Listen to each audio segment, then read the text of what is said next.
যে নবীর উপর একবার দুরূদ শরীফ পড়লে আল্লাহ পাক খুশি হয়ে 70 বার রহমত নাজিল করেন। কয়বার? মিনিমাম 10, ঊর্ধ্বে কত?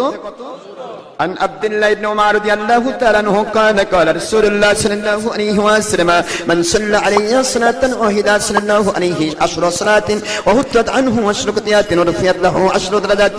وفي رواية أخرى في النسائي من صلى عليه صلاة واحدة صلى الله عليه 70 مرة. الله أكبر. رواه الطبراني سنن الترمذي دارقطني كتاب الأثر مسند عبد الرزاق مصنف ابن أبي شيبة وغير ذلك 40 كتابا صحيحا.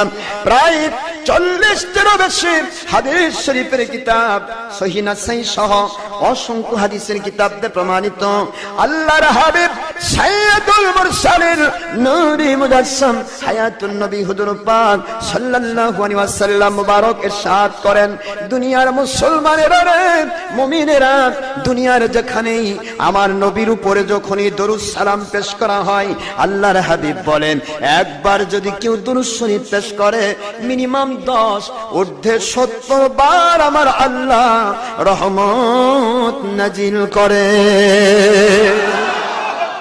কয়বার? 10 আর 70 হলো কেন? আপনারা বলেন একবার একা একা নামাজ পড়া সব বেশি না জামাতে নামাজ পড়া সব বেশি? একা একা দরুদ পড়লে 10 বার আর যৌথ ভাবে দরুদ পড়লে 70 বার।